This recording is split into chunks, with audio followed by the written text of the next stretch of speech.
if Jamar Chase is quote tweeting Jordan Schultz with the emoji, with the shake hand emoji, saying that the deal is done, if it's coming from the damn player himself, that's, I think, a pretty good indication that something is done, okay?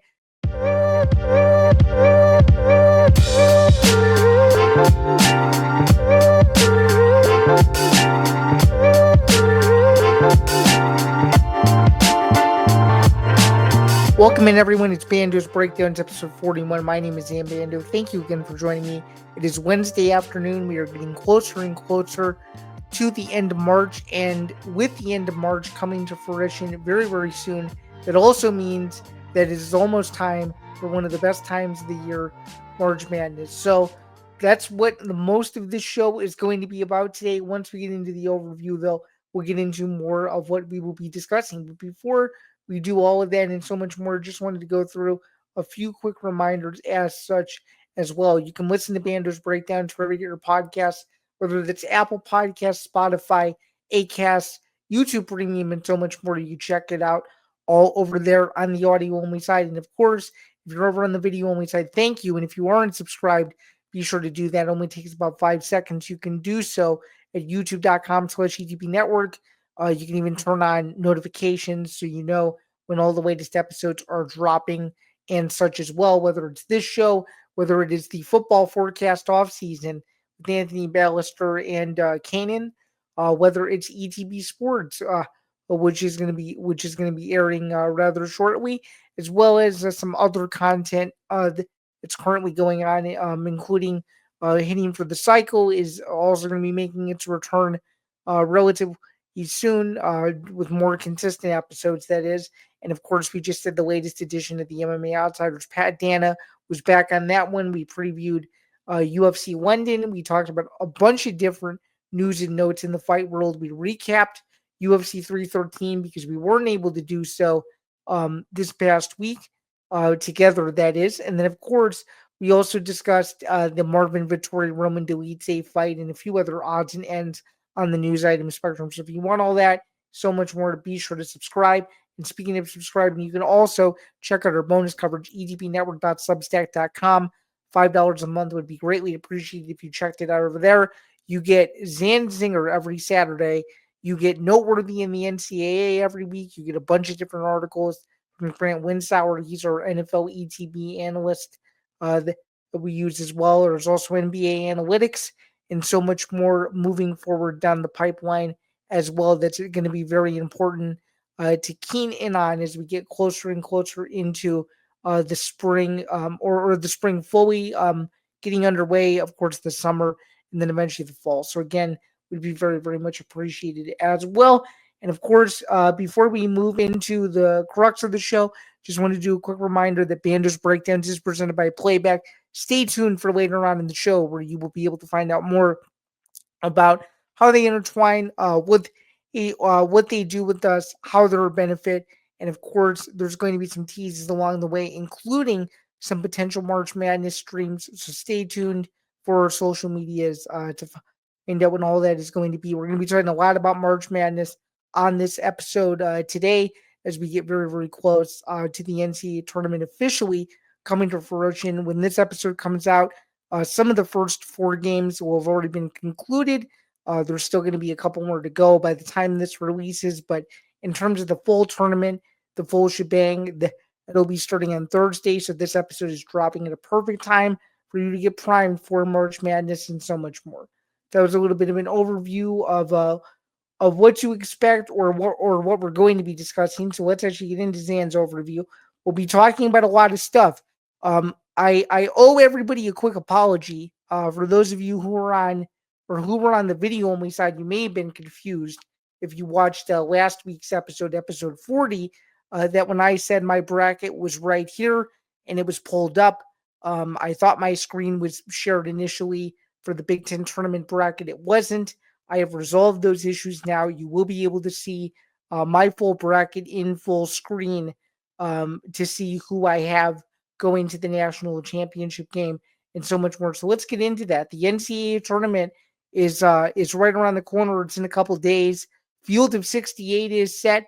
whether you agree or disagree with North Carolina's inclusion, West Virginia's snub, and the like. The tournament bracket is official. So, congratulations to all 68 teams that got in. And let's reveal the NCAA tournament bracket, shall we? So, let's get right into it here. Okay, it's time to officially reveal my bracket.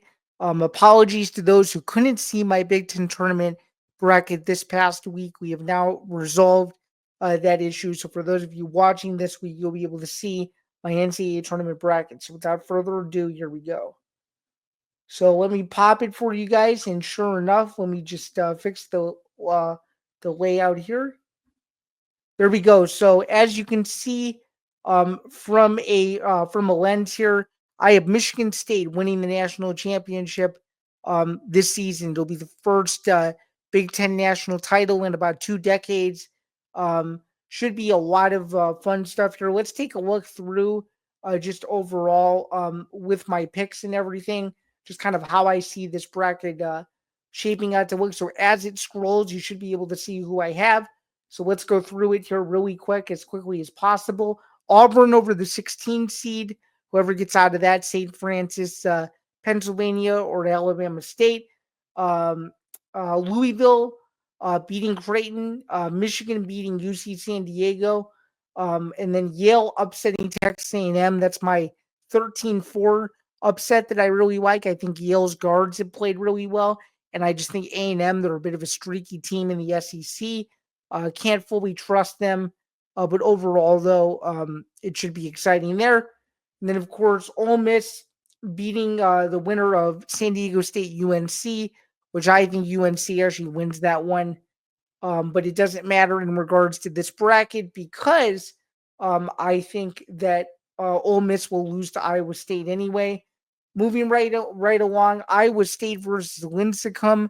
That's in Milwaukee. We'll get to why Milwaukee is important in just a little bit for some fun reasons, in fact. So I'm excited to reveal why Milwaukee is going to be an important theme on today's show. And then, of course, I like Michigan State to beat Bryant to advance to play Marquette. We're going to get into that a little bit more. Moving over to the west side now, we're doing the whole left side, and then we'll go back and do the right sides. We've got Florida over Norfolk State, UConn over Oklahoma to play the number one seeded Florida Gators, Memphis over Colorado State. I don't really like upsets there. I think Maryland survives a close game with Grand Canyon. I think Maryland's a good team. I'm going to talk about seeing them in person at the Big Ten tournament this past week. They're a very exciting bunch of a lot of talent under Kevin Willard. That's a team that should not be slept on whatsoever. If you like a Big Ten team to make an underrated run in March Madness as well, that is a team for to keep an eye on. Good guard play. Derek Queen is awesome. Rodney Rice is awesome. They have a great team. Super disciplined. Very, very well spoken towards the media. Couldn't say enough of good things about what Willard has been able to do so far in College Park in his tenure. It has been nothing short of a phenomenal run ever since taking over for Mark Turpin a couple years ago. So they're an exciting team to watch. I love Drake in this spot here to beat Texas Tech. Drake is an interesting team. They've won a bunch of games. One of the bigger Cinderella story teams. Again, it comes down to guard play. They like to shoot a lot. They're a very disciplined team, though. They can get to the foul line. They've won some nice games. The Missouri Valley Conference tournament was a tough tournament, but they were able to they were able to obviously contend, do really well there, of course, and win 30 plus games under a guy in McCollum that, a lot of people think is one of the best coaches in college basketball, has been linked to a bunch of different major college basketball positions. Overall, though, just a solid team. I think they're a team that can make some noise and at least get to the second round. And then I love this St. John's team, 25 years in the making. Rick Pitino doing his thing. Really, really cool. Just amazing stuff from that guy. And just overall, that's one of those Cinderella stories where you either know about St. John's or you don't. That's an excellent team as well. So that'll do it for the West Side. St. John's beats Omaha there. And let's move over to the Midwest region. This is the region that I care the most about. I like Houston over SIUE. Congratulations to them. It's their first NCAA tournament appearance. Crazy Cinderella upset if SIUE can beat Houston, but I don't think so, as I like Houston obviously going to the national championship game. So I'm obviously hoping that that doesn't happen, as it would bust a lot of brackets, if not most of the NCAA tournament bracket field. I like Gonzaga over Georgia, Clemson over McNeese State, Purdue over High Point, and I like Illinois to bounce back after a very tough exit in the Big Ten tournament to beat the winner of Texas versus Xavier. And in that matchup, I really like Texas to get it done. I just think they play a higher level of competition than Xavier does. They've been an interesting last couple of weeks. They're a good defensive team. If Xavier can get inside, they could cause some problems. But it's one of those things where if Xavier doesn't run, they don't win. And I think Texas defensively matches up with Xavier really, really well. And I also think that either team Illinois plays, I think if Illinois shoots the ball well, and I think Casper Siakachonis and Will Riley get going, Illinois has a chance to do some damage. When they are on, they are 100% on. And when this team is off the rails completely, they are off the rails completely. So this is a team that I think, again, super streaky going into the tournament, but I like the draw. They're a 6 seed. They're in Milwaukee. It's close to home. Going to be thousands of Illinois alum either this Friday. It should be an amazing atmosphere. I'm going to tell you where my contribution is going to be in this later on in the show. Very, very excited to reveal the news. I don't want to reveal it quite yet, as we are solely focusing on the bracket at the moment. But I do like Illinois to win in Milwaukee. That's a 9:45 Eastern tip-off to win that one, and they will be playing Kentucky. And in this bracket, I really like Illinois to win this game. I think that Mark Pope is a good coach. I think Kentucky's done some awesome things. I understand on paper they're a little bit more talented than Illinois. I understand they have some higher ceiling players. Again, and just an interesting paint presence, some really good shooters overall. I'm, even when you take a look at this preview here, I mean, obviously Kentucky 22-11, Troy 23-10. And then of course, you look at some of Kentucky's talent with Robinson and Owe. I mean, if they're on, they're on.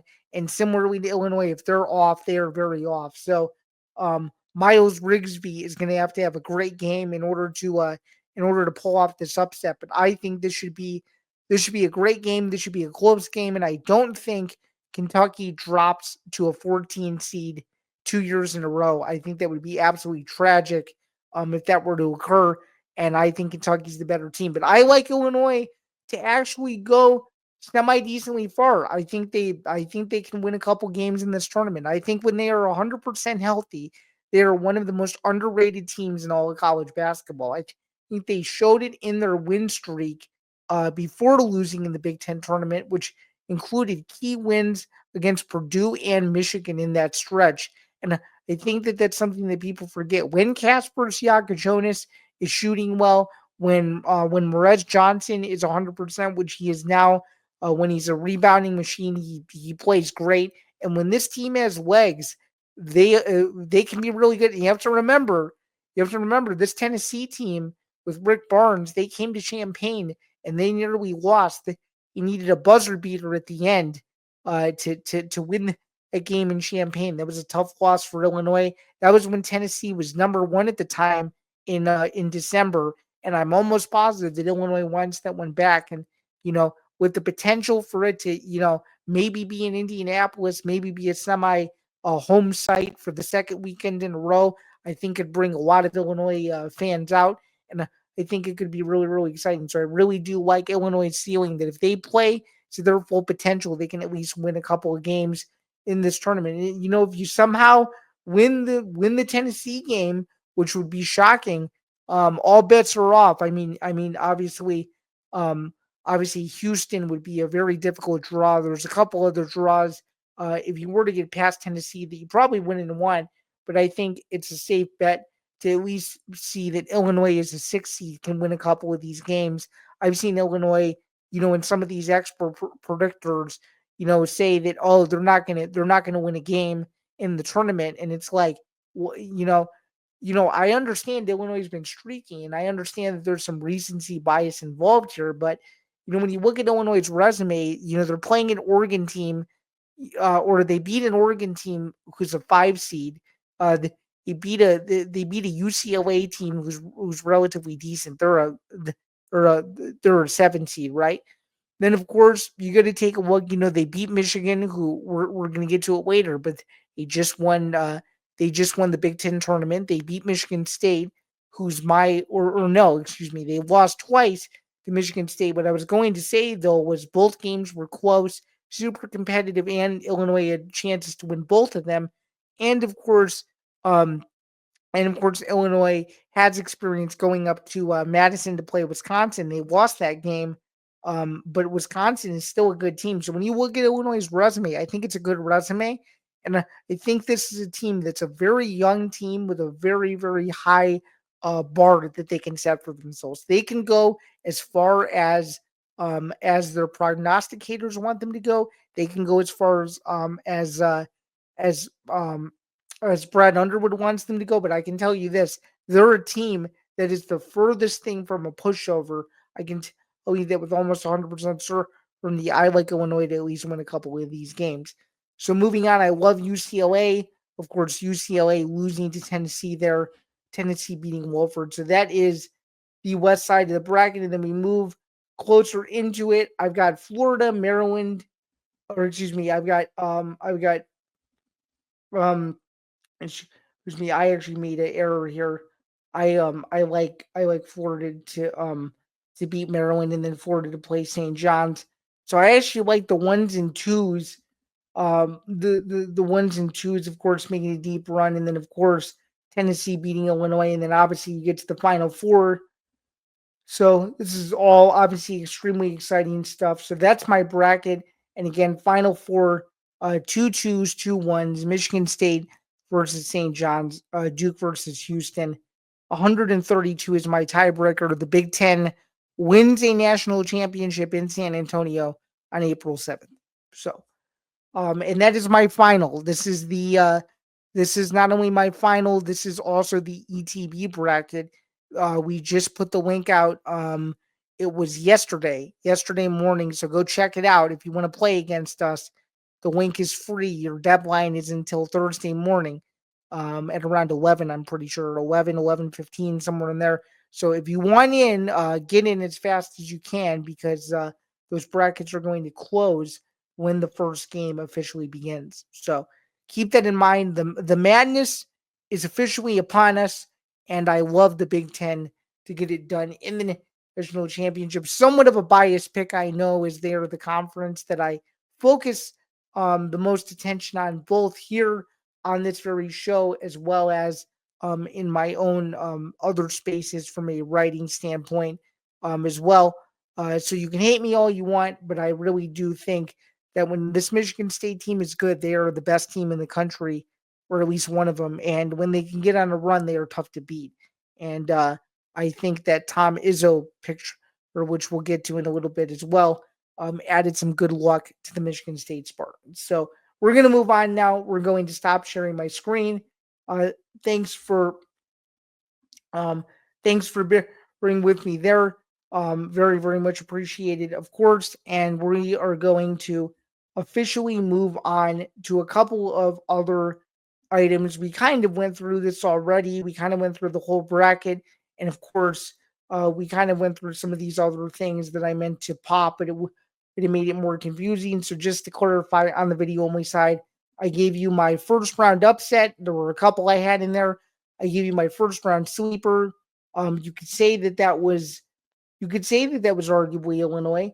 And speaking of Illinois, how far does Illinois go? I think they can at least get to the second weekend of the NCAA tournament. And speaking of the NCAA tournament, I'm sure a question on a lot of people's minds is this: Zan, are you covering the NCAA tournament? And the answer is yes. I will be in Milwaukee for the NCAA tournament on Friday. There's a slew of 4 games. Illinois is the final game of the slate. Obviously, as we just went through, Illinois plays the winner of Texas and Xavier. That's a 6 versus 11 matchup. And then, of course, there will be games to follow that on Sunday for both sections of obviously that region that we just spoke about. So very, very exciting stuff. Very grateful. It's my second NCAA tournament in 3 years.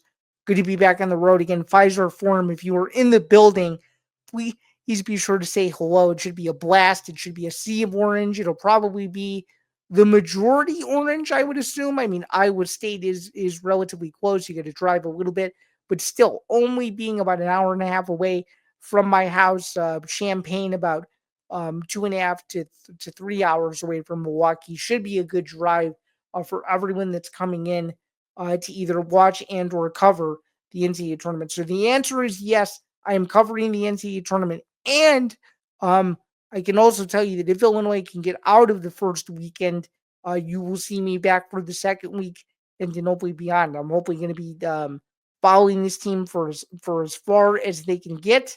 It should be a fun time. Very, very much looking forward to it. It's a total blast to go to NCAAs, much less the conference tournament. So let's get into the conference tournament because we never got a chance to talk about it. The Big Ten tournament recap from Indianapolis this past weekend. I had a blast. I was there Thursday to Saturday and saw a boatload of college basketball. But the one game I did miss in person, which I somewhat regret, although the weather did cooperate with me wanting to get home. So I guess that's a good thing too. Michigan wins the Big Ten championship over Wisconsin. Dusty May, absolutely incredible work by him and his crew to beat a very good Wisconsin team where Tanjay was just exhausted after several days of hoops. Can't really blame him. This was a great game. 59-53 was the final score there. A great game, a hard fought game. And it just goes to show, I think, how awesome these conference tournaments can be. A lot of parity in them, a lot of exciting basketball, and it's only fitting that Michigan, one of the big underdog stories going into this year, wins the Big Ten championship. So good for them, good for Dusty May in his first season. Let's see how they do in the NCAAs. I'm very curious. A lot of intrigue whether they get knocked out in the first round, which I don't think will happen, or if they go on a decently deep run. We shall see. All right, Illinois, we have to talk about the elephant in the room. They lost again to Maryland, and this time might have been worse than the time in Champaign. Final score there was 88-65. Couldn't really get anything going. Really, really, really disappointing effort by Illinois just in every facet of the game. 18 turnovers, I'm pretty sure was the number there.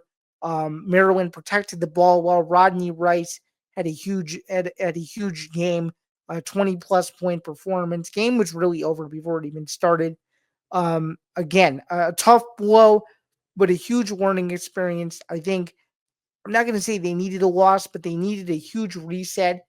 They're finally getting it. Very, very important time of the year to do so. A few days to prepare for the winner of its first round matchup. Get it out of the system. Get the losses out now because, as Underwood alluded to at his post game press conference, the next time Illinois loses, the season will be officially over. So, just something to keep in mind there as well. This is still a good team.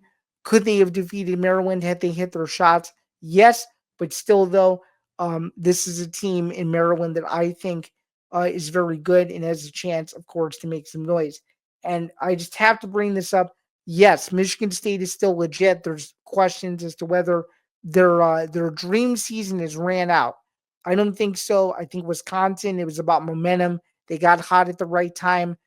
Michigan State didn't get a couple calls that should have gone their way. Was the ball tipped at the end of the game? Should it have been a foul? Whatever the case is, Michigan State lost. Tom Izzo expects perfection from his team. You can't really blame him for that.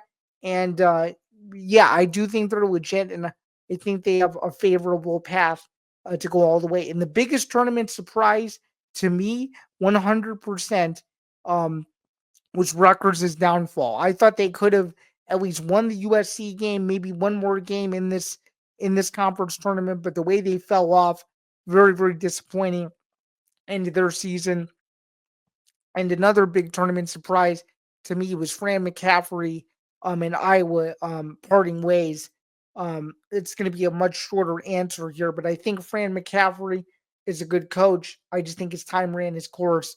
He'll hopefully find something else to do, whether it's coaching another program or riding off into the sunset. So overall, very, very exciting. So an experience with in-person coverage was awesome. Shout out to everyone in the Big Ten PR department.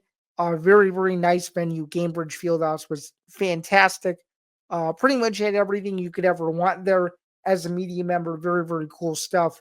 Extremely grateful again for the opportunity, just knowing how highly coveted of an event that usually is, and just how excited I was to be there. And speaking of excitement, meeting Tom Izzo was unbelievable. I spoke about it on Twitter the other day, but that one hits me close to my heart. Just given my early rooting interest for Michigan State, Izzo is a great coach. He deserves all the praise he gets. He's one of these old school coaches that I think deserves a lot more respect than what he gets. And his mystique in March is something else. Hopefully, he can finally get over the hump. He's got to get over the hump one of these years before he calls it rather a career overall. Though some fun stuff there, as such. So congratulations to him and all of his success during the regular season, winning the regular season championship, and hopefully it can translate over into some success in March. All right, moving right along now. UFC Vegas 104 is in the books. It was this past weekend. Marvin Vettori loses to Roman Dolidze by unanimous decision in a very, very interesting fight, almost a mirror image of their first encounter, despite it being a 5-round fight. Good win for Roman Dolidze. Showed some really nice striking. Vettori just couldn't get off in the third and fourth round to change the momentum of the fight. That's what I think lost him the fight overall. I don't think we need to see this rematch again unless either of these two is a champion in a couple years. But overall, card was decent. Went 8-5 overall on the event. A decent show, and we have more UFC to move on to in the month of March. Only a couple more shows, and one of those shows is UFC London. We got Leon Edwards versus Sean Brady in the main event. We've already previewed this fight on the MMA Outsiders. And speaking of previewing the card, let's get into it now with the good old handy dandy screen share. So if you give me a second, I'll bring it up. So here we go. Let's take a look at Tapology here. We don't usually do this on this program, but we figured we would try something new as we populate everything. So let's do it here. Let's add this to the stage here. We got UFC Fight Night, Edwards versus Brady. A lot of fun stuff here on this card. Obviously, let's take a look at the particulars here. We have a 13 fight card from the O2 Arena in London. ESPN Plus is the provider there. What else do we got? We have a 1 p.m. Eastern start time for the prelims, 4 Eastern start for the main card. Edwards versus Brady. Let's break down this fight. Leon Edwards 22-4. Sean Brady is 17-1. Let's take a look at their resumes side by side. Edwards' only loss is to the current champion Bilal Muhammad, and of course, Brady has won 4 out of his last 5. The controversy here is that Brady is the favorite in this fight, which I don't think is even possible. How can you be a favorite going into enemy territory against one of the best UFC welterweights in recent memory? That's a question for the odds makers, not me. I don't really know. But overall, though, should be a good fight. I like Edwards by decision. The Tapology community is in somewhat of an agreement. They like Edwards to win the fight by what that most people, it seems like based on the coloring, it's very confusing. Just from the way they coded it, they could have used different colors. It appears that they like him by decision as well. So that'll be interesting too. But yeah, should be a good card. Stay tuned for more particulars later in the week when we release predictions and so much more. So that'll do it for a preview of UFC Vegas 104. So let's get back to it here and let's show everything on the stage. We are done sharing everything. So We are going to move on now. That was the UFC London preview. Just wanted to give a quick timeout in the middle of the show to remind you guys that Bando's Breakdown is presented by Playback. I teased it a little bit earlier that there was an announcement coming, and sure enough, without further ado, here we go. Presented by Playback, watching sports is more fun with others, but we spend too much of our time watching alone. Playback is a virtual space where communities can stream live sports together with everyone perfectly synced up. Creators can hop on stage, deliver their own play-by-play analysis and commentary, and invite viewers up for Q&A. Playback makes watching sports fully interactive and a social experience. From playing fantasy sports, repping your favorite players and teams, and watching with the commentators and communities you care about. Win or lose, sports are best enjoyed together. Join our community by going to playback.tv/ETV Network to find out more, including our live stream schedule. And with that, we can get back to the show. And we're going to move on to Zinger, Jordan Schultz versus NFL media. Can you guys believe this? Can you guys believe this? We had huge news in the NFL a couple of days ago. We have Jamar Chase and T. Higgins getting paid. My friends are getting paid. And Jordan Schultz was the insider that broke this story initially. So let's take a look here. This is from Awful Announcing. Jordan Schultz furthers feud with NFL Network over credit for Bengals extensions. This is unbelievable.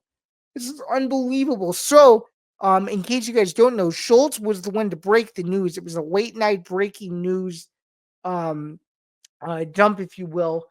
10:53 p.m. Eastern. This was written on Monday. And then of course Tom Pelissero of NFL Media was able to confirm the scoop. But what was interesting about it was let's see was kind of interesting. So Schultz tried to discredit NFL Media by saying nah, as in like, why did you guys do that without crediting me? This is where this is the section that I would like to read to you guys. Okay, here we go. The backdrop of all of this, of course, is the viral confrontation that took place between Schultz and Rappaport in the NFL Draft Scouting Combine in Indianapolis last month. According to Pro Football Talk's Mike Florio, the altercation occurred when Schultz approached Rappaport, with the exchange ultimately resulting in NFL security investigating the matter. We don't know the investigation's outcome. What originally appeared that they're differing, reporting in the Las Vegas Raiders' pursuit of LA Rams quarterback Matt Stafford to ultimately stay with the Rams was the catalyst for their Circle City showdown. Schultz told 670 the scores of Layla Rahimi the confrontation had been brewing for quite some time. In any event, his replies to the league's X's account on Sunday night seemingly indicates that Schultz's feud with the league-owned media is far from over. And good for Schultz. Good for Schultz for standing up for himself. Huge respect for him. There's so many people that fail to, in my opinion, credit the original source. When you're in this business, when you're a newsbreaker, and I'm not a newsbreaker, you could consider me, I would say I'm a journalist, but you could also consider me in many, many ways. And I don't mean to pull this back about myself, but it's the only way that I can think to relay this to you guys. Is I don't consider myself a breaker of news. I consider myself a guy who reacts to news, who does his due diligence, who knows guys on a beat, who understands who the main scoopers are, and people who source and people who don't, and people who are commentators, and I understand who to shy away from and who not to. Here's the fact of the matter of the whole thing, and this is what Zan Zinger is all about. It doesn't matter who was first on the news, in my opinion. It matters how one reacts to the news being broken. And what I mean by that is very simply this. And I know this is sort of like, oh, why are you throwing the journalist out of this jam? Like, what do you mean? I always think it's good for things like that to come from the horse's mouth. This is why in my profession, you never see me go on these rampages on social media and say, oh, I heard this, and oh, I've heard this, and stuff like that. You never see me cross that line because and this is, I guess, something I will eventually learn is And it just is right now. It's the nature of what I currently do, but I'm just gonna say very candidly, unless you have relationships with these people, right? Let's just take a broader bird's eye view of this. Unless you have relationships with these people, there's no reason why you should be going out spewing rumors that you don't even think are remotely a possibility. Okay, you just shouldn't do it. No matter if you're a reporter or not, you just shouldn't be. Even if you're a fan, you shouldn't be like you can say for example, oh, I would love if Chase and Higgins were extended. Okay, you could say that. That's fine. You're a fan. You have a right to say that. You can say that as someone who follows the team. Okay, as a journalist, you really can't do that. You don't care. At the end of the day, you don't care what the Bengals want or don't want. Is it better for business? Obviously, like, is it better for your output if the Bengals retain two of their biggest stars? Of course, there's all the fruitfulness that comes with it. I don't need to get into that. But when you are towing the line, when you are blurring the lines as content creator, as strictly journalist, as whatever you want to call it, there are going to be some boundaries that simply just get crossed. And to the NFL's defense, they don't want to compete. That's what I was going to say. To the NFL's defense, they don't want a competitor breaking their news, which is exactly what happened. So to not credit Fox Sports was their way of saying, "Hey, we're more powerful than you think we are," but Schultz is taking the high road essentially and not going after them and not making it a big deal and just saying nah because he knows that he's had the credibility now for however many years now, leading up to this point, that people just trust him that when he tweets something, it's legitimate news. So at the end of the day, I think follow who you want to follow, interact with who you want to interact with, say what you think is on your mind. But at the end of the day, if you're a reporter and you have sources and you can break the story, if you got 2 to 3 sources on something and you can break it and you could say that it's your scoop, go for it, man. Who cares what anybody thinks? As long as the information is correct and as long as it's reputable and as long as it's something that people can easily digest, as long as it's something just, not crazy, like someone falling for a trade that doesn't make sense, or even in the fight business, I mean, there are so many. I mean, we're not going to do it now because we're almost out of time, but there are so many fake fights that are made up on the internet every single day. You got one guy with one screen name saying he knows another dude with another screen name that knows another dude with another screen name that can go on and say, hey, this fight, I'm hearing rumblings that this is legit. And then, of course, it gets posted to Facebook. It gets hundreds of thousands of impressions. And, it's debunked by media, right? It's debunked by legitimate media. It's debunked by legitimate working media, like the likes of Ariel Hawani and Cole Shelton, and there's a bunch of other names that I'm forgetting, but they know who they are. The point is as long as you can trust 7 or 8 people to tell you information is legitimate, that's what matters. So I think the winners in this situation are the people who interacted with Jordan Schultz, the people who interacted with NFL media, and the losers are the people who are failing to come to grips with the fact that regardless of which way you saw it, it's legitimate news. You know that T. Higgins and Jamar Chase are being extended, and that's the end of the conversation. It's as simple as that. So I guess shout out to both of them, but more specifically, shout out to Jordan Schultz for defending himself. That was awesome. Good for him. He deserves it as such as well. We were going to get into one more topic for today, but I figured it would just be time to let you guys know of some things that are coming up before we get into the nuts and bolts or in the weeds of what is going on here. We're gonna be changing a lot of things with this show. Well, not a lot. We're just going to be stepping up. We're going to be getting more. We're going to be getting more interactivity with you guys. I'm going to be building a lot more content for social media. So this is my open plea to all of you that after 41 shows, I would like to know what you guys want. I have the structure of this show pretty much built out, but I'm always looking to improve and everything. And I have my own, little smaller segments that I do, but this is the main show that I do from a solo standpoint. So if you have just remotely anything that you'd like to see, whether it's more opinion rants like the one I just went on, whether it's more, one-on-one guests from various different industries within the sports industry, whether it's exclusive one-on-one interviews with major athletes, whether it's any of that stuff, just let me know. Let me see what I can work out. But again, I just wanted to thank everyone that tuned into today's show. It means a lot to me. I'm looking forward to telling you guys how the NCAA tournament goes. And I'm looking forward to seeing what's next for this show because I think it has a chance to do some big things. And just as a quick note, before we get out of here, before we wrap up the show and do the outro and all that, we're going to send you and take you over to a quick message over to Playback. So just stay tuned for about a couple of seconds. You'll see it pop up, and then we'll get back to the show. Here we go.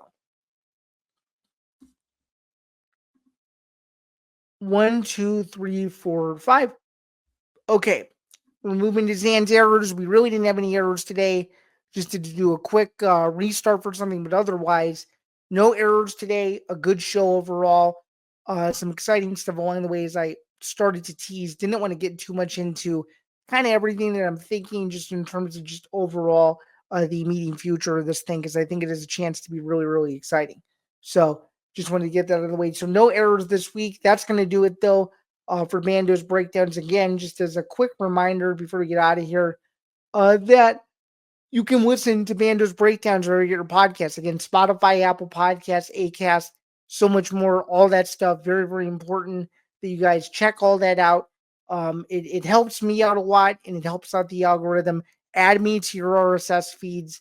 If you are interested in this show, want to catch up on old episodes and all that stuff as well. And of course, if you're over on the audio only side, be sure to subscribe, youtube.com/ETP network. And you can do so over there. It's cost nothing. Hit subscribe, hit the notification bell. You know what to do. Steady climb to 1,000 continues there. All right, that's going to do it for another edition of Bando's Breakdowns.